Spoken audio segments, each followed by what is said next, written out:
Welcome to The Vault with Financielle. This is a safe space where we talk all things life and money and no topics are off limits. Hello, everybody. Good morning. Do you know, Holly and I were actually in a vault last week. A vault? A couple of weeks ago. We went, it's the toilets at the Ned. Slept It wasn't since then, quite yes. the toilets. We went to, we had a couple of meetings in London and went to the Ned. If anyone's not been, can definitely recommend it. So It's cool. the old, I think it's the Midland Bank headquarters, what was Midland Bank. And you can just imagine like all the bank tellers in there 100 years ago, and you'd go in and pay your Even money. like Harry Potter, do you know, when you walk in and they're all at the desk, like the Oh, yeah. clerks. Yes. It's like, I imagine that's what that, and Yeah, what in that my head I was whole- thinking Mary Poppins because they go to the bank and Yeah. the tuppence, that used to scare me, that bit actually, Mary Poppins. However, if you go downstairs and then there's a bar, the toilets are down there, they're not in the vault, but the big door of the vault's there, and I was like, oh, like the Financielle. Yeah. Did you feel at home? We felt at home. We did. Well, So you there got was the a lot of mics tech out? bros there in the gilet, so not so at home. It would have been more finance bros actually. Home. Finance bros, Yeah. I know. Bank But of yeah, England's same next thing. door.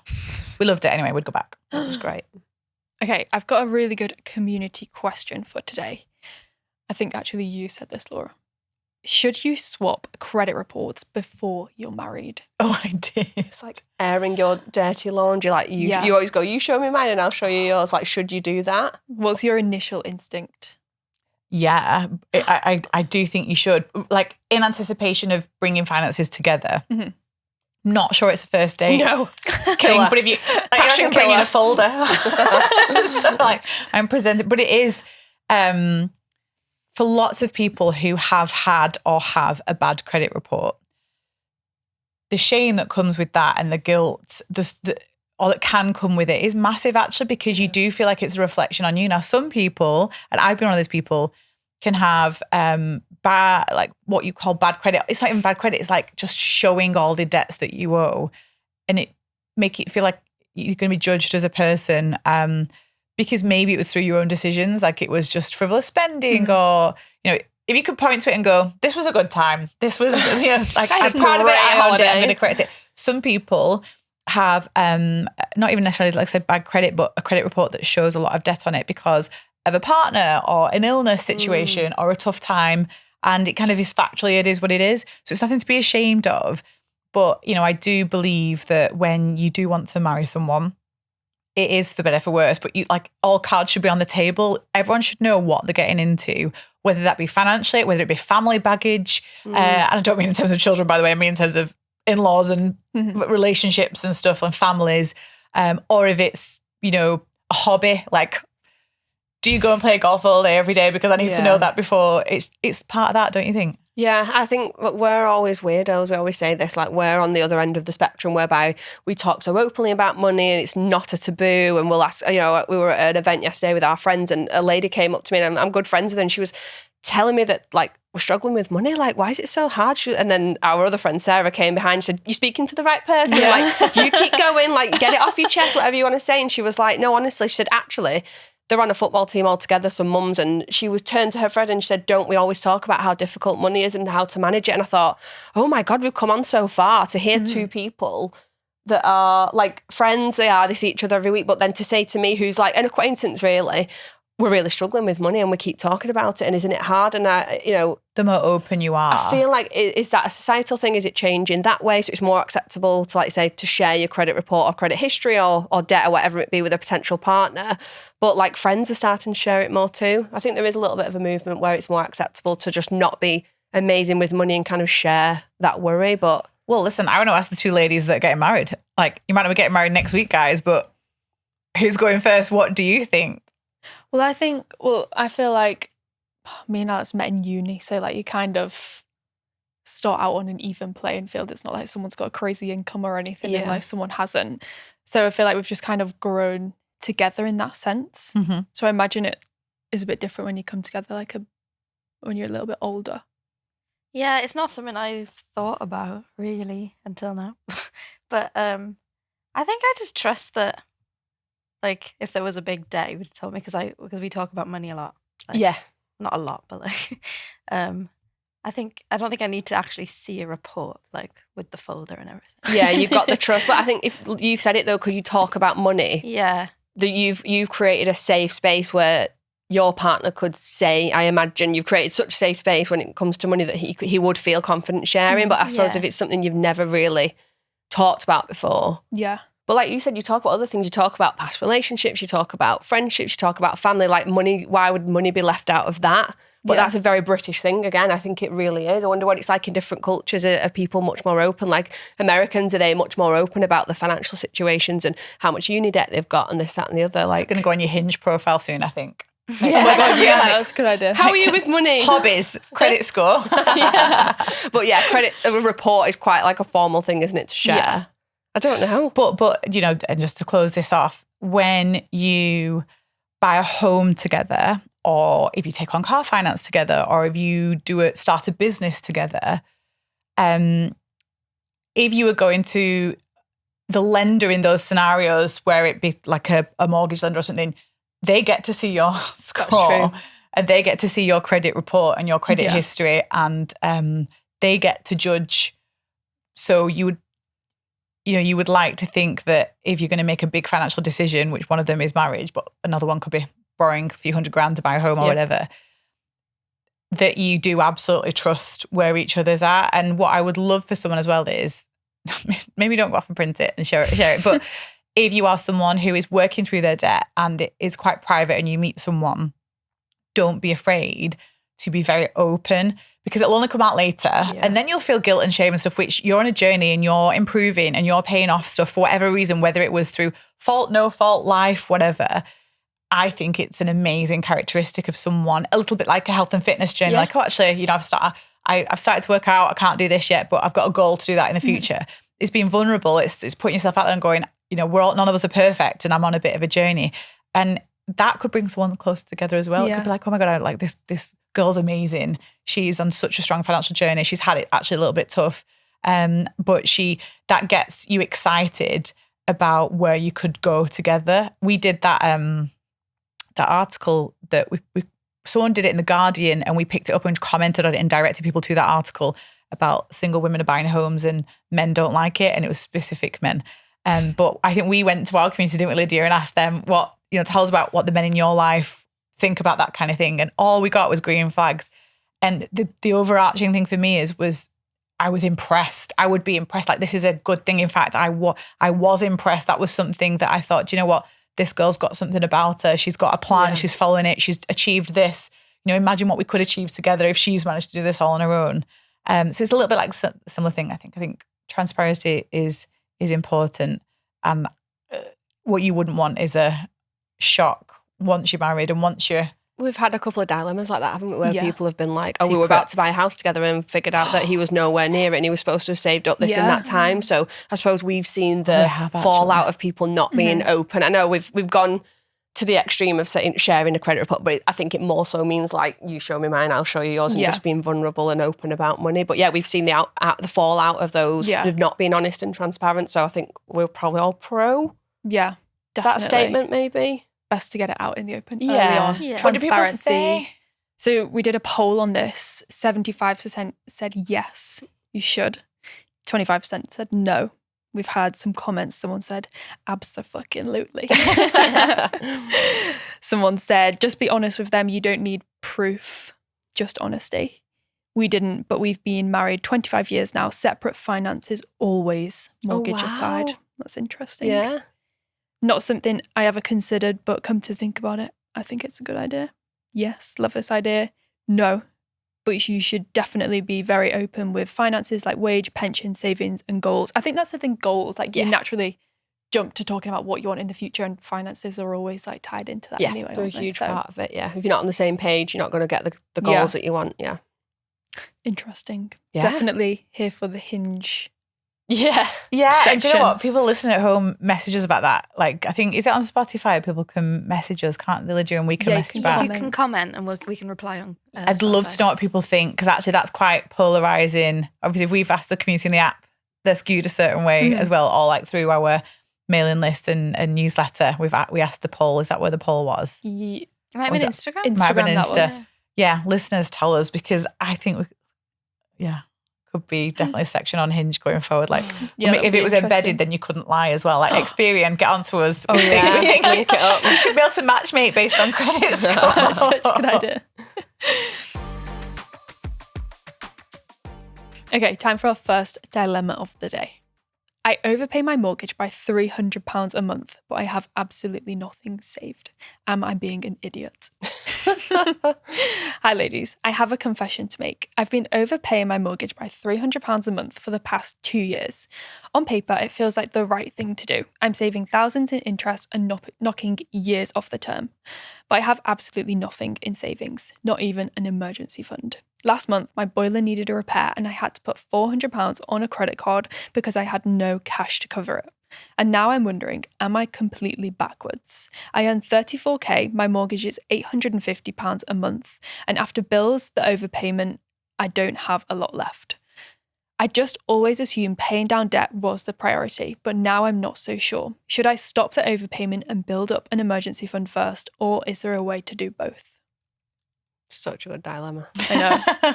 And I know that thousands of community members and Financielle, the Vault listeners will be screaming in the car, being like, stop overpaying your mortgage. You're just so proud though, because you know that they want, like, we've all been there. I am Mrs. Impatient with life. Like, I did an Ironman on 5 months notice because I didn't want to wait. What's that, like 17 months to train for the year after. I was like, I'm going to do it this year. Do I have a bike? No. Can I swim in a pool in Marbella? Maybe. Like, I'm Miss Impatient. And I have been there as well. I think because before I started on my money journey a long time ago, overpaying a mortgage was like a really exciting thing to do. And when you see the figures around how quickly you can pay it off, how many years you can knock off your mortgage, especially in those early days of a mortgage when basically the majority of your payment is interest and a tiny bit goes off the capital, which is like the actual loan, it is demoralizing. And so knowing that these overpayments can help is exciting, but really, and so I've been there and done that. Literally had like no emergency savings, been in my overdraft, but I'm going to pay an extra 50 quid off my mortgage. What you come to realize is little and often and consistency is really where we should be at. Mm-hmm. And I always call money, especially when you try and jump ahead. And in fact, no, just generally, it's like snakes and ladders. Yeah. And there's sometimes you moving forwards and sometimes you sliding back, and sometimes you moving forwards and sometimes you sliding back. But one of the most effective ways to keep moving forward is having that emergency fund to fall back on, making sure that you're budgeting properly. And the overpayment is excitable and the sexy thing, if you will. That's like, I'm paying down, I'm overpaying. Like dopamine hit, isn't it? The dopamine hit, isn't it? And does really, all of that money come off? Is it the principal? It does, yeah. An overpayment does, because basically what you're doing is you're contracted to pay a monthly payment, which is at X% interest. So there's some really good. We should have one on our website actually. We'll see if we can get one done. Because the name's shit. It's an amortization calculator or an amortization schedule. It sounds scary. Awful, but all it means like is death. How long do I have left? Well, mort is death. It's mortgage, isn't it? It's a French word for death or something. Delightful. Payment until death. So that's why Lucy's not getting a mortgage. She's like, that's negative energy that I don't need in my life. So I really don't need that. But it shows you you can see it in a schedule on like Excel, or you can see it in a graph. The graph's a little bit better, and you can visualize how much per month you pay off your principal. And how much because the mortgage payment stays the same, but it kind of like the proportion of it splits. So let's say you've got £1,200 mortgage payment. It might be at the moment that £1,000 of it is interest and 200 is going off your mortgage. I know, and that's how awful it is. Oh, 100%. Yeah. Sometimes it's like can be worse than that. But as you get further through the term, so like again, they're not real figures, but next month it might be that £201 is going off your mortgage and £999 interest. Okay. And then the next month it might be that £202 going towards your mortgage and £998 is going in interest. So that is set in stone and it's planned according to the interest rate throughout the term. Obviously you can change interest rates at different points. That's it. So any overpayment, what that does is it knocks down the total that you owe. So say if you paid 50 quid overpayment, the total that you owed would reduce by 50. So next month's payment would change. Sometimes the amount changes, sometimes just the interest proportion changes. It depends on how you've set up your mortgage. But because it's not interest, because you've already contractually paid your interest. So an overpayment is literally a bonus, and it just chips away at that's interesting. big amount. And that's why, like, you know, we might even have a code for Sprive. We'd worked with them once last year, but we really like the product, and we don't get anything for it, but you guys will get £5 off your mortgage, I think. But Sprive is a cashback app that's designed to help you pay off your mortgage in the background. So when I do my Asda shop, which I need to do later today, my Asda shop might be like 150 quid once every 10 days or something. That I buy through the app. I buy a voucher, and then I think you might get like 3%ish off Asda. Yeah, it changes per the like whoever you're shopping with. But we used to do cashback ones, and we switched it to the mortgage one because I was like, what are we going to do with the cash? Like, we'll probably use it to go to like a holiday, like in a sinking fund or whatever. But it was quite exciting to think, it's something that we were spending anyway, so we never spend because we can pay off our mortgage. It's grocery shopping every week, or Christmas presents, or whatever it might be, or a holiday, whatever Sprive have on their app. So that would be like something that she could do. And I think aiming for the overpayments is an amazing goal, and it's way more focused than most people. But doing the work, getting in there early, building up that emergency fund, building up that muscle. What we'd like to get to is you build a solid emergency fund and make sure that you're debt free, and make sure you're investing in the background, because that's the other thing. This is all about balance. And so if you focus all your excess, as we call it in the budget, all your excess on property, you are focusing on one asset class. So making sure, and she doesn't say that, but I'm sure hopefully if she's employed, she'll be investing in a pension anyway. If she's not and she's self-employed, it's something she could think about. It makes sure that her excess money is not just going to one asset class, it's going to both. But then she might be doing £500, £600, £700 a month overpayment, because everything else is in order, and she won't feel this like stress of, I've overpaid, but actually can I eat this last week? Or like, it's called financial poor, isn't it, sometimes? And I think me and Neil are guilty of this, or I am definitely, where I want to do too much. I want to do too much with what we've got, and then you feel like you've not got anything, and you're like, I have got something, I've just decided to deploy it early on into this, and then I can't get access to it. Financial poor. You know, our mortgage, and I've talked about it a lot, our mortgage rates are changing in August. I've written a blog on it as well, of how we combat that. We're getting closer increase. to the mortgage guys. Those that have listened for a while. I'm not going to be very well in August. No, we're so prepared for it. Other people aren't, and they don't know it's coming, and then it's a shock and a surprise. We've known about this a long time. We decided to start overpaying so we could get used to it in our budget. It's very familiar. And I think it's even going to be more than what we've overpaying. Unfortunately, it's just how the market is, and we have to weather that. Like, it's out of our control, but you know, we put a lot towards our investments. We put a lot to. I've got a SIP that I like to I don't want to say over-investing, but contributing as well as our employee contributions. And I just said to Neil the other day, I was like, I think we're trying to do a bit too much. I think we need to pull it back a little bit. I think you get the bug of like that dopamine hit of seeing those things go up. Yeah, it's exciting. You see the calculators, you see the graph, like it's and your net worth, and it's very exciting. But actually, how do we feel? And I think sometimes I feel a bit like we've probably done a bit too much, and we are financial poor, because I'm like, we've got not much flying around everywhere, and I would quite like a little bit more of a cushion sometimes. Like, we've got good sinking funds, all healthy, like, but sometimes I'm like, oh, I would like to maybe have a bit more of an emergency fund, or have a bit more of this. Like, I'm constant, but you change every month. The way that you feel, it's what's going on in the world around you. It's what time of year it is. Like, is it holiday season? Do you want a bit more? Your car's just died. So then you're feeling, so what's going to happen is you're going to deplete, and you did again a blog on it, but you're going to deplete the, basically all our blogs are Holly's financial life. It's very personal, isn't it? But you having to, you shared in that blog that you're having to deplete your emergent car fund because you knew this day would come and you've been saving for it. But not so soon. And you're having to deplete some of your emergency fund. And then you've got, you know, some holidays are going to be coming up, and you're about to start on that, and there's some trips here and there planned. So but this shows why personal finance is personal, because all that anxiety starts to build. We find, for example, over summer that we, because we do spend a lot of time overseas, and we want to be able to enjoy that, and we don't want to be too stressed. And but both of us work a little bit extra. Like, I do some BBC work, and that doesn't happen at all over the summer. And some of Carl's work doesn't happen over summer. So actually, it's a little bit tight, and we automatically make sure that the the sinking funds are full and the holiday fund's full and there's money in the current account and the budget's a little bougie, like it's extra. Because you know it's going to be spent. You're going to be doing ice creams, you're going to be and like you want to enjoy that bit. And we're not on a debt-free journey, we're not on an emergency situation. Yeah. But what we do is we don't invest for the kids usually over the summer, and we don't usually do the extra SIP investing, and we don't overpay our mortgage systematically anyway. We only do it through Sprive because we're leaning into investing at the moment. But I think you're right, and I think automate, especially when you're in grow, automating what you can. So knowing that you are investing, but it's not an extra, it's just the regular stuff.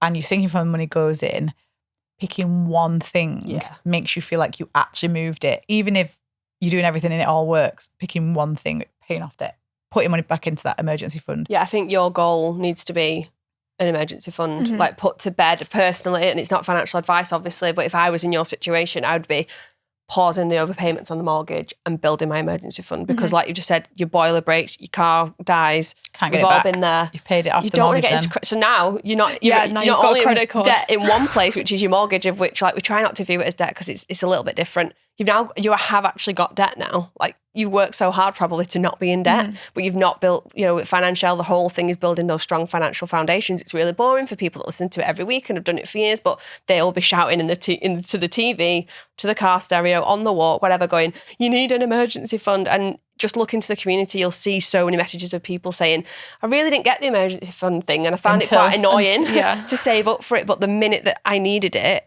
the sense of relief is like unmatched. So yeah, the advice I think between us all probably on this one is get that emergency fund sorted and then look at all the other things that you can do, but also make sure you diversify your investments. Don't just worry about the mortgage and property side of investing, but what are the other ways in which you can grow your money as well. Yeah.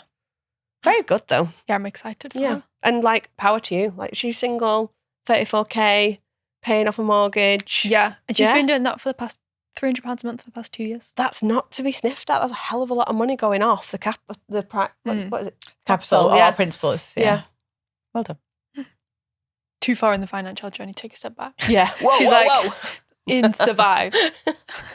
But technically you are in Survive. Like I don't want to disappoint you. And some people get a bit offended when they're like, I'm in Grow, and Laura's like, you're actually not. No. Yeah. And they're like, what do you mean? Holly's favourite one is Survive anyway. She'd take out a credit card just so she could play the game and pay it off again. That's her like dopamine. Survive. Like build's not as like fun as it. It's not. Okay, time for our second dilemma. This is a good one.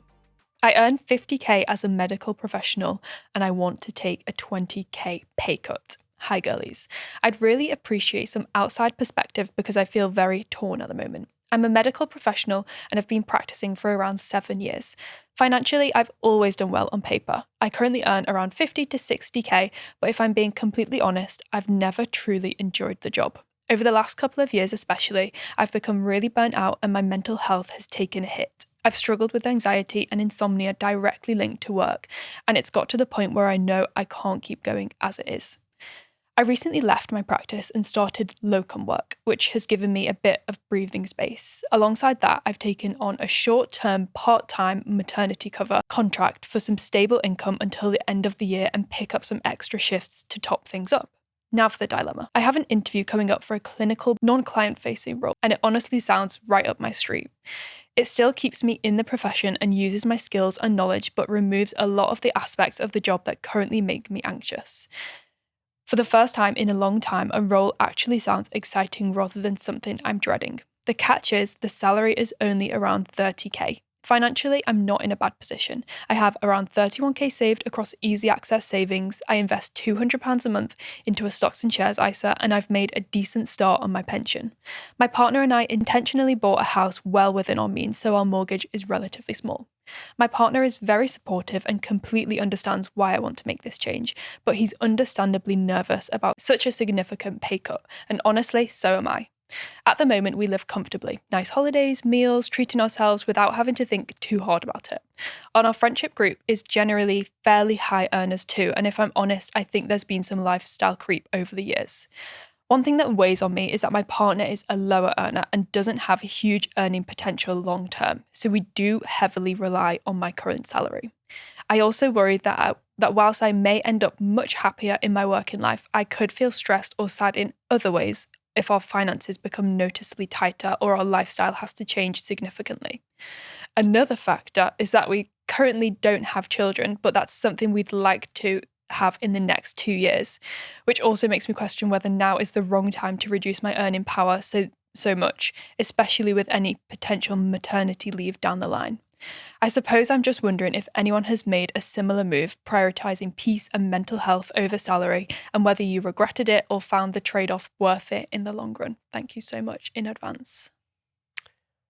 Wow, we're all like, whew. We've got a fellow overthinker here. Yeah, welcome to the crew. I'm also wondering. She's in good company. I think we've probably been in a similar situation. Like we left, well, you did definitely, like a much more well-paid job to start Financielle, and the only way that we could go about it and know as a family that we're going to be okay is by following the Financielle method and making sure that we had things like a robust emergency which she's got fund, which you've kind of said, and but she did reel off, we're really comfortable financially because I get to do this and I get to do this, and I'm talking about her investments, her this, that and the other. That might stop. Like you feel very financially well now. You've listed those things off. Like how important are they to you? Like being able to invest and do this, that and the other and go on the holidays. And because it is a significant pay cut, whether we like it or not. And she's acknowledged that. And her partner doesn't have, like she said, the potential in the long term to grow. But you might have the potential to grow. That's her starting salary for this new role that she's looking at. There might be opportunities for her.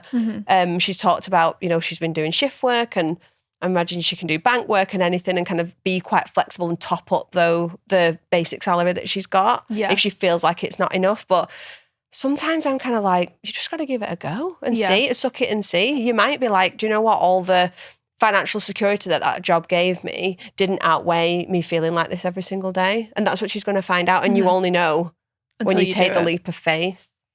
She strikes me as like a list person, like for and against. Yeah. That's what I would pros and cons. And because therethere's like a conflict here between maths is maths and how we feel and our personal finances, like the personal side of it, our life.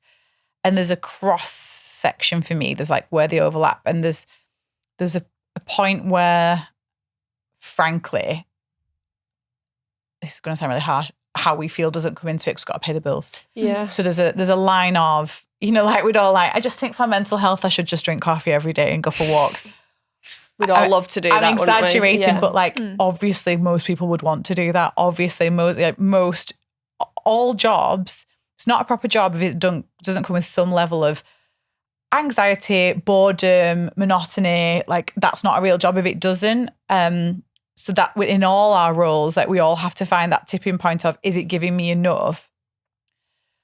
And it's like quite a privileged place to be when it's way more aligned with you and your freedom and what you'd like, versus if you have to work in Tesco every day and you have to work in McDonald's in the evening and you have to, you working as a cleaner or you working as a police officer, like whatever, even if you like it, there's a level at which that you have to earn to fund your life, to fund children's life if you've got children, to keep support a roof over your head, like, literally. Yeah. And so like it's a very privileged place to be, which is like, oh, you should do the thing that you feel good at. There's still a line, and so that's why in the Financielle app we tell people do model it, do multiple budgets, play out the scenarios. I'm not woo-woo, I don't like manifestation in terms of the woo-woo sense of it, but I do like practical manifestation, which is make that more real, bring it closer. What does it feel like? What does it feel like? Budget, What's it does look your like? stomach drop? Yeah. And do you just drop on the initial because it's so different? Will you look into the future, go, right, we usually go on 3 holidays a year. We're only going to be able to do 1. It's going to be in the UK. Or we don't go on them. Or, Yeah. When can children happen and what does it look like then? What's the earning trajectory in your field, as you said, Hall? But model it out, because I'm also an advocate, and I can't say who I was chatting to about this. We'll say off air. But someone in our life like sometimes seems really stressed and got a really difficult job. But when I actually chatted to her about it, she actually loves it. And that happens a lot. Yeah. And sometimes that's just part of it. I work so much better under pressure. I have missed with Financielle sometimes things like on fire, like, I was a problem solver in my other job, and there's a little bit of that, working through the night and getting up early and having extra stress, which actually it's a little bit of a badge of honor as well. And it makes you feel a bit alive, like you put yourself in an uncomfortable situation.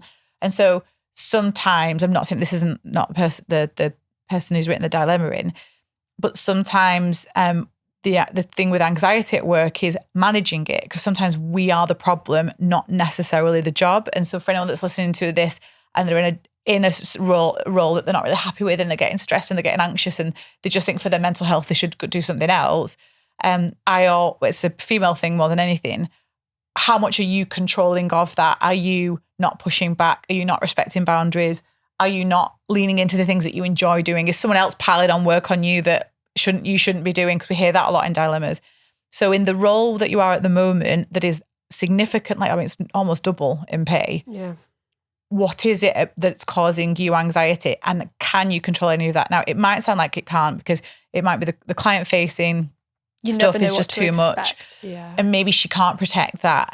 But just make sure in the lists that you've looked at that, because an ideal world is you do the job you like and you get the higher pay. Yeah. And don't not think that can be a thing. Don't think it's either or. I was just about to say, I hope that it's not so black and white. Maybe there's other roles that maybe she's just found that one and gone, oh, that'll do. Like, it's getting me out of the job that I really don't like at the moment. And I feel like that can happen.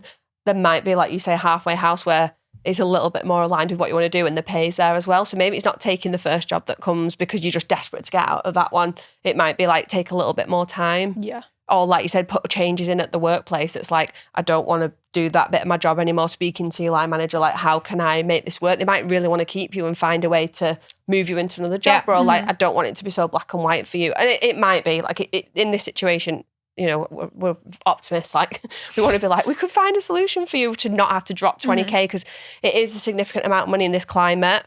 You know, we always talk about what you can and can't control. A lot of it you can't, with things like mortgage rates, council tax going up, petrol going up, like you can only control food going mainly up. Like, you can control your income. Yeah.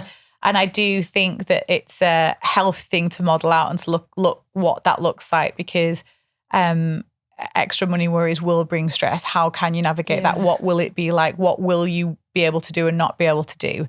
And just see how that kind of feels. There's, like you said, it's not probably a black or white thing. There may be some sort of compromise. C, D, option A, B, C, D, E, F, G. Like, there's so many opportunities in the world. Sometimes we just stay really narrow. Get a really good recruiter as well that can like negotiate for you. You might be able to negotiate the salary. And like, she comes with loads of experience, she'll be able to do this. Can we look at, you know, you just don't know. You don't get. And I feel like men are actually much better at this than we are. Like, my husband's much more like, I could go for that job. And I'm like, I could never go for that job. And I've probably got more experience like in some roles, but women don't feel. So it might be that it's not such a significant drop and you'll be doing a job that you like. I wouldn't give up on that. I don't want you to just choose A and B. Like, like Laura said, can we find you some more options? Yeah. But ultimately, the first step, modelling out different options, will make you feel better, because, like, you know, it's like us, if we could do our budget. Say if I said, oh, we'd quite like to buy a holiday home.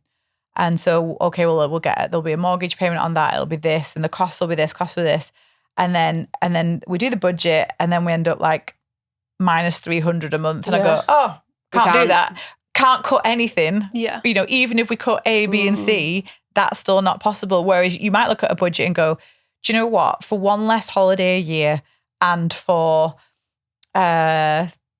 changing how we shop, and actually for not doing those social things, that we can do it. And we've had that before. We've had people, you know, fund IVF. We've had people leave jobs, leave relationships, leave it, like, modeling it out at least brings it closer to you and gives you a little bit more context. So try there.